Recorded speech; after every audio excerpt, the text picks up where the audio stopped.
Yeah, I'm replacing these Screaming Eagle pistons and jugs on my 2011 Harley Ultra Classic.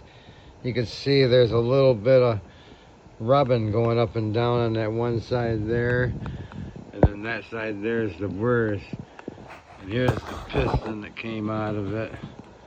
It's got a little bit of worn out knockety knock sound on it. Sometimes it sounds like it's ticking when it gets warm, but I think it's all due because of this little spot right there in this piston. And you can see right there where it was running up and down the cylinder, and it just wasn't perfectly round or something. You can see high and low spots, but I'm hoping that right there makes her quieter, no ticking, and hopefully everything runs great afterwards.